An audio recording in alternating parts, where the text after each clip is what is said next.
अब तुम ऐसा करो, किसी अगले को बुलाओ। क्या कहा आपने? मैंने तुमसे नहीं कहा। क्या कहा आपने अभी? मैंने ये वक्फा खत्म हो चुका है और आपसे डील हो चुकी है 2,000 रुपए और एक डीवीडी चीन का बना हुआ।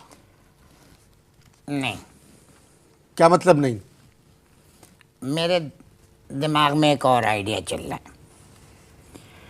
ऐसा करो, डीवीडी छोड़ो, तुम दे दो 2,300 रुपये कैश। तुम कैसे आदमी हो? ऐसे ही हूँ। 2,300 रुपये कैश दे दो, तब मैं तुम्हें बताऊंगा कि मैं क्या करता हूँ। चलिए, 2,300 रुपये मंजूर। मंजूर है? क्या करते हैं आप? नहीं, ऐसे कैसे बता दूं? 2,300 रुपये कैश दो। कैश नहीं मिल सकता आपको, रिकॉर्डिंग के बाद चेक मिलेगा, भाई अभी- वो भी इनकम टैक्स काट के वो देखो। 2,190 रुपए का। नहीं, ये सब की चीज़ों की लन तराने की ज़रूरत नहीं है कि चेक काट के और इनकम टैक्स काट के। ना मेरी इनकम है ना मैं टैक्स देता हूँ। छोड़ो इन बातों को, बात हो रही है कैश की। अगर ऐसी बात है तो तुम अपने पास से दे दो। 2,300 रुपये चले, वक्फे के दौरान आपको कैश मिल जाएगा। वादा? वादा। तो फिर एक काम करो, जी। मेरे ख्याल ही 2,300 को राउंड फिगर कर दो। क्या मतलब? इसे कर दो 2,500 रुपये। डीवीडी तुम्हारा। अबे तुम कैसे आदमी हो भाई? भाई देखो ना, अभी तो तुमने कहा था ना कि तुम मुझे दे दोगे, तो तुम मुझे दे दो पैसे 2,500 रुपये, बिल्कुल प्लेन एकदम। ना तुम्हारा ना मेरा, डीवीडी तुम्हारा। चले, 2,500 रुपये पे बात तय हुई है। मंजूर? अब बताइए आप क्या करते हैं? वक्फे के दौरान मिल जाएंगे। मुबारक हो, आपका बहुत बहुत शुक्रिया। आइए लेते हैं एक वक्फा। अरे वक्फे का ऐलान तुम कैसे कर सकते हो? भाई अभी तुमने कहा ना कि वक्फे के दौरान पेमेंट करूंगा, तो मैंने वक्फा ले लिया। पेमेंट कर दो, वक्फे के बाद आगे बात। पहले तुम्हारा इंटरव्यू हो जाए। अरे भाड़ में गया इंटरव्यू। 2,500 रुपये के अंदर तो 10-15 मिनट इंटरव्यू होता है, वो मैं दे चुका। अब तुम ऐसा करो, किसी अगले को बुलाओ। क्या कहा आपने? मैंने तुमसे नहीं कहा। क्या कहा आपने अभी? मैंने आने वाले मेहमान को, अब बता देता हूँ, बेवकूफ़ किया। बेवकूफ नहीं कहा आपने? नहीं, मैंने क्या बेवकूफ़? तुम्हें अगर कोई और साउंड लगी हो तो अलग बात है। मैंने तो तो बेवकूफ़। बेवकूफ आप जोर से कह सकते हैं। आपने कोई गलत लफ्ज इस्तेमाल किया है। मैंने कोई गलत लफ्ज इस्तेमाल अभी नहीं तक किया। मैं आपसे बहुत तहजीब और तमीज से पेश आ रहा हूँ। इसीलिए 2,500 में मैं मान गया। अगर ज़रा भी मुझे लगता ना कि पप्पू तुमने मुझसे बदतमीजी की है, तो मैं डील को डबल कर देता। 5,000 रुपये से नीचे में बातचीत ही तय नहीं करता। फरमाइए क्या करते हैं आप?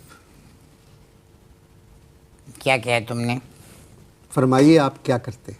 ऐसे कैसे बता दें भाई कि क्या करते हैं? इतनी आसानी से 2,500 रुपये में कैसे बता दें नहीं, एकदम अभी से? आपसे बात हो गई है, प्लीज़ ख्याल करें। 24 घंटे आप क्या करते हैं? हाँ भाई देखिए, बात ये कि 24 घंटों में से 20 घंटे तो मैं ओकुड़ बैठ के सोचता रहता हूँ कि अबे ये मैं बिजनेस क्या करता हूँ। कौन सी? और ये जो बिजनेस मैंने करा है, ये किस लिए करा है? कौन से बिजनेस की? 2,500 रुपये में तुम्हें पूरी डिटेल भी बता दूं कि कौन सा बिजनेस करता हूँ। क्या समझ रखा है पप्पू? माफ़ कीजिएगा, मैं बहुत ही गलत लफ्ज़ इस्तेमाल करने जा रहा हूँ। मैं तुम्हारे जज्बात समझ सकता हूँ कि तुम गाली देना चाह रहे हो। बकवास बंद करें और मेरे सवाल का जवाब दें। क्या सवाल का जवाब दूं? क्या बकवास बंद करें?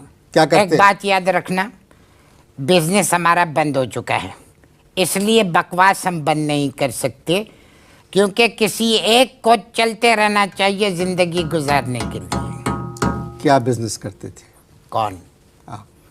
2,500 में तुझे पूरी डिटेल बता दूं कि मैं क्या बिजनेस करता हूं। 15 मिनट हो चुके हैं, आपने मेरे एक सवाल का जवाब नहीं दिया। मेरी जान, 5 मिनट और बातचीत कर लो, 20 मिनट भी हो जाएंगी। और चलने दो, ये इंटरव्यू जो है अपनी नौयत का वाहिद इंटरव्यू चल रहा है ये यहाँ पर जो है।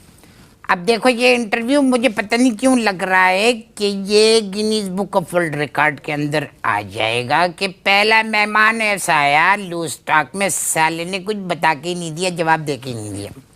चलने दो इसको। मेरा प्रोग्राम बहुत पढ़े लिखे लोग देखते हैं, उनकी तादाद ज़्यादा है। वो क्या सोच रहे हैं? यही तो गलती खा गए। वो क्या सोच रहे होंगे कि मैंने पाकिस्तान में पढ़े लिखों की तादाद कम है। कि किस मेहमान को बुला लिया है। खुदारा आप मेरे प्रोग्राम पे रहम करें और बता दें कि आपका बिजनेस क्या है। मेरा ख्याल है कि ये अगला वक्फे का टाइम हो गया, तुम वक्फे ले लो, फिर उसमें सोचते हैं कि क्या करना है, आगे बताना है कि नहीं बताना है। अब तुम पता है क्या समझ रहे होगे कि मैं कुछ अड़ियल टाइप का आदमी हूँ। माफ़ कीजिएगा, बहुत ही ढीठ आदमी। नहीं, करेक्शन, ढीठ नहीं, परेशान। परेशान, हमारा पेट के अलावा हर चीज़ अपसेट है। अब ये डील 3,200 रुपये में हो चुकी है कि मैं जो सवाल करूंगा ये उसका जवाब देंगे। देखिए भाई, बात ये है कि यूँ समझ लीजिए कि हमारा ताल्लुक़ उन 22 ख़ानदानों में से था जिनके पास बड़ा पैसा था। अब मेरा ताल्लुक़ उन 22 ख़ानदानों से है जिनके पास कुछ भी नहीं है।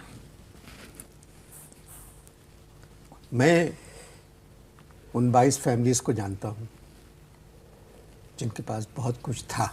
ये तो आपका ताल्लुक़ किस फैमिली से है? ये ईमानदारी से देखा जाए तो थोड़ा थोड़ा तो तमाम फैमिलियों से ताल्लुक़ था। क्या मतलब?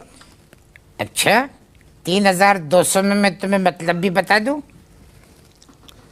मेरा प्रोग्राम ख़त्म होने वाला है। अच्छा चलो, दरअसल बात यह है कि हम उन 22 ख़ानदानों को सप्लाई करते थे। क्या सप्लाई करते थे?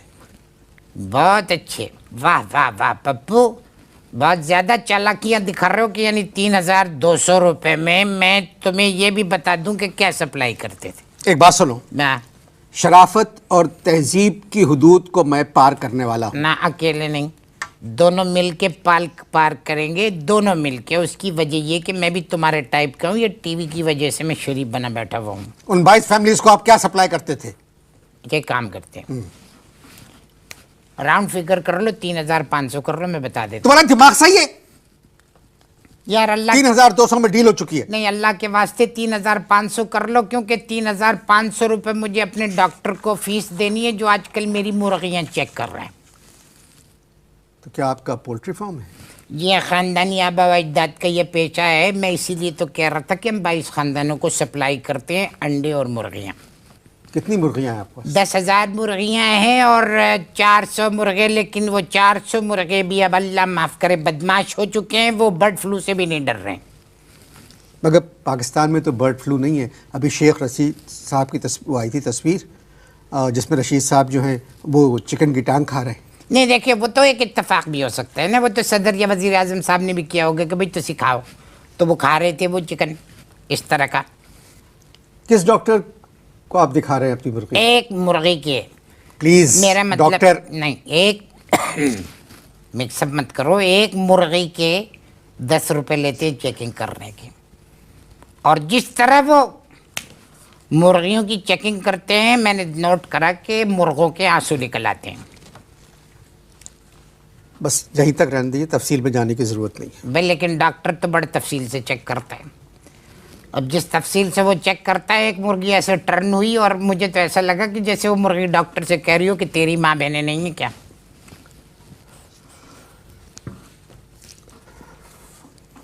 प्रोग्राम का वक्त ख़त्म हो चुका है जी। ठीक है, 300 रुपये कौन देगा भाई?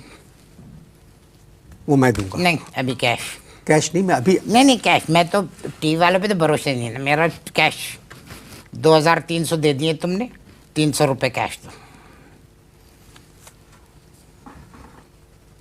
कहाँ रहते हैं आप? निकालो, इससे कोई, इसके भी पैसे लूँगा। रहते कहाँ हैं? इसके भी पैसे लूँगा। 300 रुपये कहाँ रहता हूँ ऐसे ही बता दूँ ताकि तुम पहुँच जाओ कल को। फेंक के नहीं, प्यार से, हाँ? तमीज़ से मेहमान को बुलाया। चलो, अगर इसी तरह फेंक के देना तो बटवा क्यों नहीं फेंक दिया मेरी तरफ?